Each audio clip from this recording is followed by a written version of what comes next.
What's up guys, today we're going to be unboxing the LG K30, so let's go ahead and get started. So the smartphone is currently unlocked on Amazon for $139.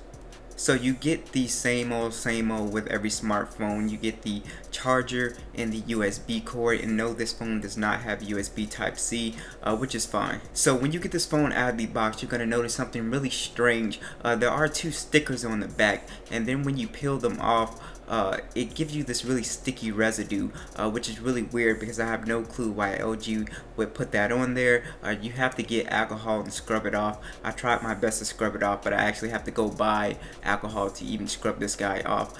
So a little disappointing and bizarre. So after suffering through the depression of the sticker, you will notice that this phone has really great build quality. It is all metal and glass, and it feels really nice for a $139 handset.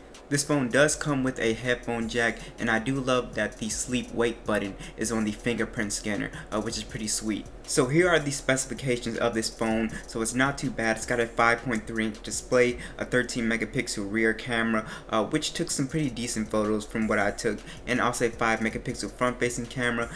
It does come with almost 8 gigabytes of storage, and that is because LG left a lot of the bloatware out, and all you'll see is Amazon stuff if you get the Amazon version of this phone, which is fine for me since I use a lot of their services.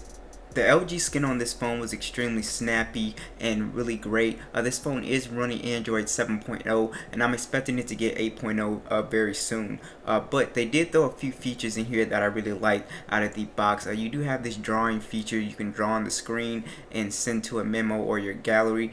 And also they have night display mode on here, which you just tap the button and it automatically sends your phone into night mode, which is really great. So overall, besides that really weird sticker, I'm really excited to get into this phone. It's got really nice premium hardware for 139 bucks. So be sure to subscribe and stay tuned for the review, and I will see you guys in the next video.